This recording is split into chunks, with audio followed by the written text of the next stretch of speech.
जय श्री कृष्ण, राधे राधे। आज हम श्रवण करेंगे षटतिला एकादशी व्रत कथा। एक समय दार्लभ्य ऋषि ने पुलस्त्य ऋषि से पूछा कि हे महाराज, पृथ्वी लोक में मनुष्य ब्रह्म हत्यादि महान पाप करते हैं, पराये धन की चोरी तथा दूसरों की उन्नति देखकर ईर्ष्या करते हैं, साथ ही अनेक प्रकार के व्यसनों से फंसे रहते हैं, फिर भी उनको नरक प्राप्त नहीं होता। इसका क्या कारण है? वे न जाने कौन सा दान पुण्य करते हैं जिससे उनके पाप नष्ट हो जाते हैं। यह सब कृपा पूर्वक आप कहिए। पुलस्त्य मुनि कहने लगे, हे महाभाग, आपने मुझसे अत्यंत गंभीर प्रश्न पूछा है। इससे संसार के जीवों का अत्यंत भला होगा। इस भेद को ब्रह्मा, विष्णु, रुद्र तथा इंद्र आदि भी नहीं जानते, परंतु मैं आपको यह गुप्त तत्व अवश्य बताऊंगा। उन्होंने कहा कि माघ मास लगते ही मनुष्य को स्नान आदि करके शुद्ध रहना चाहिए। इंद्रियों को वश में कर काम, क्रोध, लोभ, मोह, अहंकार, ईर्ष्या तथा द्वेष आदि का त्याग कर भगवान का स्मरण करना चाहिए। पुष्य नक्षत्र में गोबर, कपास, तिल मिलाकर उनके कंडे बनाने चाहिए। उन कंडों से 108 बार हवन करना चाहिए। उस दिन मूल नक्षत्र हो और एकादशी तिथि हो तो अच्छे पुण्य देने वाले नियमों को ग्रहण करें। स्नानादि नित्य क्रिया से निवृत्त होकर सब देवताओं के देव श्री भगवान का पूजन करें और एकादशी व्रत धारण करें। रात्रि को जागरण करना चाहिए। उसके दूसरे दिन धूप, दीप, नैवेद्य आदि से भगवान का पूजन करके खिचड़ी का भोग लगाए। तत्पश्चात पेठा, नारियल, सीताफल या सुपारी का अर्घ देकर स्तुति करनी चाहिए। हे भगवान, आप दीनों को शरण देने वाले हैं, इस संसार सागर में फंसे हुए का उद्धार करने वाले हैं। हे पुंडरीकाक्ष, हे विश्व भावन, हे सुब्रह्मण्य, हे पूर्वज, हे जगतपते, आप लक्ष्मी जी सहित इस तुष्य अर्घ को ग्रहण करें। इसके पश्चात जल से भरा घड़ा ब्राह्मण को दान करें तथा ब्राह्मण को श्यामा गौर और तिल पात्र देना भी उत्तम है। तिल स्नान भोजन दोनों ही श्रेष्ठ है। इस प्रकार मनुष्य जितने तिलों का दान करता है उतने ही 1000 वर्ष स्वर्ग में वास करता है। पहला तिल स्नान, दूसरा तिल का उपटन, तिल का हवन, तिल का तर्पण, तिल का भोजन और तिलों का दान, ये 6 प्रकार है। इनके प्रयोग करने से षटतिला एकादशी कहलाती है। इस व्रत के करने से अनेक प्रकार के पाप नष्ट हो जाते हैं। इतना कहकर पुलस्त्य ऋषि कहने लगे, अब मैं तुम्हें एकादशी की कथा कहता हूँ। एक समय नारद जी ने भगवान श्री विष्णु से यही प्रश्न किया था। भगवान ने जो षटतिला एकादशी का महात्मा नारद जी से कहा, सो मैं तुमसे कहता हूँ। भगवान ने नारद जी से कहा कि हे नारद, मैं तुमसे सत्य घटना कहता हूँ, ध्यान पूर्वक सुनो। प्राचीन काल में मृत्यु लोक में एक ब्राह्मणी रहती थी। वह सदैव व्रत किया करती थी। एक समय वह एक मास तक व्रत करती रही। इससे उसका शरीर अत्यंत दुर्बल हो गया। यद्यपि वह अत्यंत बुद्धिमान थी तथा उसने कभी देवता या ब्राह्मणों को अन्न का दान नहीं किया था। इससे मैंने सोचा कि ब्राह्मणी ने तो व्रत आदि से अपना शरीर शुद्ध कर लिया है, अब इसे विष्णु लोक तो मिल ही जाएगा, परंतु इसने कभी अन्न का दान नहीं किया है, इससे इसकी तृप्ति होना कठिन है। भगवान ने आगे कहा, ऐसा सोचकर मैं भिखारी के वेश में मृत्यु लोक से उस ब्राह्मणी के पास गया और उससे भिक्षा मांगी। वह ब्राह्मणी बोली, महाराज किस लिए आए हो? मैंने कहा, मुझे भिक्षा चाहिए। इस पर उसने एक मिट्टी का ठेला मेरे शिक्षा पात्र में डाल दिया। मैं उसे लेकर स्वर्ग में लौटा। कुछ समय बाद ब्राह्मणी भी शरीर त्याग कर स्वर्ग में आ गई। उस ब्राह्मणी को मिट्टी का दान करने से स्वर्ग में सुंदर महल मिला, परंतु उसने अपने घर को अन्नादि सब सामग्रियों से शून्य पाया। घबराकर वह मेरे पास आई और कहने लगी, भगवान मैंने अनेक व्रत यादि से आपकी पूजा की, परंतु फिर भी मेरा घर अन्नादि सब वस्तुओं से शून्य है। इसका क्या कारण है? इस पर मैंने कहा, पहले तुम अपने घर जाओ, देव स्त्रियां आएंगी तुम्हें देखने के लिए। पहले उनसे षट्टिला एकादशी का पुण्य और विधि सुन लो, तब द्वार खोलना। मेरे ऐसे वचन सुनकर वहां अपने घर गई। जब देव स्त्रियां आई और द्वार खोलने को कहा तो ब्राह्मणी बोली, आप मुझे देखने आई हो तो षट्टिला एकादशी का महात्मा मुझसे कहो। उनमें से एक देव स्त्री कहने लगी कि मैं कहती हूँ। जब ब्राह्मणी ने षट्टिला एकादशी का महात्मा सुना तब द्वार खोल दिया। देवांगनियों ने उसको देखा कि न तो वह गंधर्वी है न तो असुरी है, वरण जैसी मनुष्य है। उस ब्राह्मणी ने उनके कथनानुसार षट्टिला एकादशी का व्रत किया। इसके प्रभाव से वह सुंदर और रूपवती हो गई तथा उसका घर अन्नादि समस्त सामग्रियों से युक्त हो गया।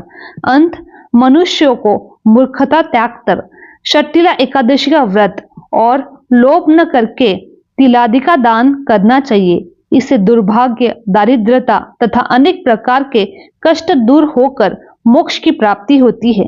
बोलो श्री भगवान विष्णु की जय। 11 माता की जय। धार्मिक शास्त्रों के अनुसार एकादशी के व्रत उपवास का बहुत महत्व है।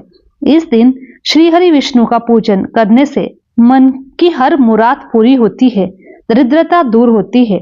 षट्टिला एकादशी के दिन तिल का 6 प्रकार से उपयोग करके सभी पापों का नाश करना चाहिए और वैकुंठ की प्राप्ति होती है। एकादशी व्रत में घर में सुख शांति देने वाला माना गया है। अंत षट्टिला एकादशी के दिन उपवास के साथ तिल का दान अवश्य करें। इतना ही नहीं, षट्टिला एकादशी व्रत आरोग्य तथा सुख दाम्पत्य जीवन भी देता है। इस दिन तिल से स्नान करें, तिल का उपटन लगाए, तिल से हवन करें, तिल का तर्पण करें, तिल का भोजन भी करें, तिल का दान करें। यह 6 प्रकार से करना चाहिए। इनके प्रयोग के कारण षट्टिला एकादशी कहलाती है तथा इसका बहुत पुण्य होता है। माघ मास की दशमी और एकादशी के दिन मनुष्य को स्नान आदि करके शुद्ध रहना चाहिए।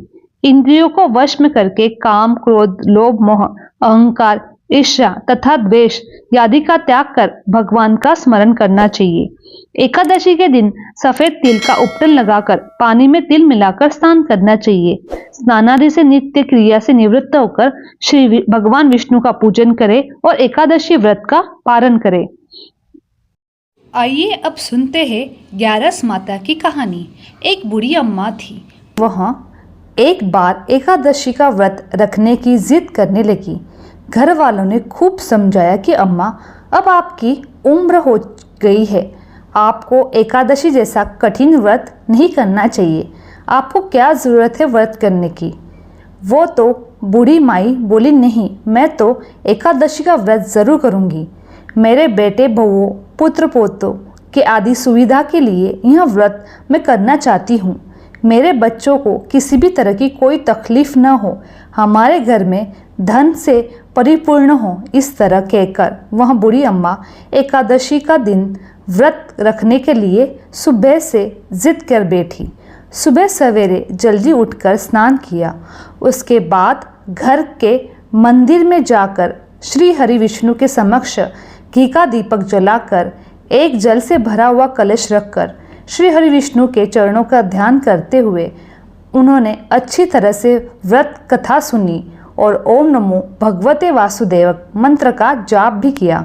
उसके बाद में अपने बच्चों के मंगल जीवन की कामना करते हुए सूर्य भगवान को अर्घ्य दिया। फिर पूजा पाठ पूरी करके पंडित जी को घर पर मिट्टी के पात्र को जल भरकर और ऋतुफल दान में दिया। उस दिन बहुत ही ज़्यादा गर्मी थी।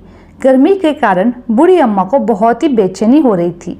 तो बूढ़ी अम्मा सोच रही थी कि क्या पता इस व्रत को मैं रख पाऊंगी या नहीं, लेकिन आज का व्रत तो मैं बीच में नहीं छोड़ूंगी। इस तरह बूढ़ी अम्मा भूख प्यास से परेशान बार बार पानी से कुल्ला करती रही, मुँह धोती रही। थोड़ी देर की राहत महसूस उन्हें होने लगी, फिर वही हालत हो जाती। बूढ़ी अम्मा कुछ देर तक तो तालाब में पानी में ही बैठी रही, लेकिन बाहर निकलते ही फिर उनका बार बार मुंह सूखने लगा। बूढ़ी अम्मा बहुत ही परेशान हो रही थी। एक तरफ तो उनका बुढ़ापा और दूसरी तरफ वो भयंकर गर्मी जैसी। बूढ़ी अम्मा ने तो कैसे ही करके दिन काट रही थी। अब सामने पहाड़ जैसी रात भी थी। उसका काटना बड़ा ही कठिन दिखाई दे रहा था। खटिया पर बूढ़ी अम्मा बार बार करवट ले रही थी। कभी खड़ी होती, कभी बाहर जाती, कभी अंदर आ जाती। इसी तरह वह रात गुजारने लगी। उसे शांति महसूस नहीं हो रही थी। वह वापस खटिए पर आकर बैठ गई और एकादशी माता का स्मरण करने लगी। कहने लगी, माता जी, आज तो आप ही मेरी लाज रखिए। आप मुझे शक्ति दीजिए, जैसे भले मैं आपका यह व्रत पूरा कर सकूं, यह पहाड़ सी रात शांतिपूर्वक व्यतीत कर सकूं। प्यास के कारण बूढ़ी अम्मा की बेचैनी बहुत ही बढ़ रही थी। उसने बहुत ही धैर्य रख के कोशिश की कि चुपचाप बैठ गई एक जगह। बूढ़ी अम्मा प्यास से सहन नहीं कर पा रही थी। उसकी सहनशीलता की सीमा टूट गई और वे घबराकर एकदम से चिल्ला पड़ी और जोर जोर से कहने लगी, बचाओ बचाओ। तो अम्मा का चिल्लाना सुनकर उसके परिवार के सारे सदस्य वहां एकत्रित हो गए। पड़ोसी भी आ गए और बूढ़ी अम्मा की खटिया के चारों ओर खड़े होकर कहने लगी, अम्मा जी, आपको क्या हो गया? आप इस तरह से क्यों चिल्ला रही हो? तब बूढ़ी अम्मा ने अपनी बहू से कहा कि आपको पता है, हमारी अम्मा जी आज एकादशी का व्रत रख रही है। हम सब ने मना किया था। इतनी उम्र के अंदर व्रत रखने की क्या ज़रूरत है? आज इन्हें कौन सी कमी है जो व्रत रख रही है? सारे लोग कहने लगे कि हाँ, सही बात है अम्मा जी, आपकी अब उम्र हो गई है, व्रत रखने की शक्ति आपके पास अब नहीं रही। अब एकादशी जैसा कठिन व्रत आपके बस की बात नहीं है। हम जैसे हट्टे खट्टे भी एकादशी का व्रत रखने में हिचका जाते हैं। आपने तो बिना सोचे समझे एकादशी का व्रत रख लिया। बूढ़ी अम्मा कहने लगी कि भोजन तो मैं नहीं करूँगी और ना ही पानी पीऊँगी। आज तो लगता है कि मेरे प्राण भी निकल जाए, पर ऐसा मैं व्रत बीच में नहीं छोड़ूंगी। छोटी सी मटकी पानी से भरकर मेरी छाती पर रख दो। यह सुनते ही उस बूढ़ी अम्मा का पोता भागकर एक छोटे से घड़े में पानी लेकर आया, अपनी दादी की छाती पर धीरे से रख दिया। फिर बूढ़ी अम्मा को थोड़ा सा आराम मिला। आराम मिलने के कारण बूढ़ी अम्मा को नींद आ गई। सारे कहने लगे कि चलो अब हम भी आराम करते हैं।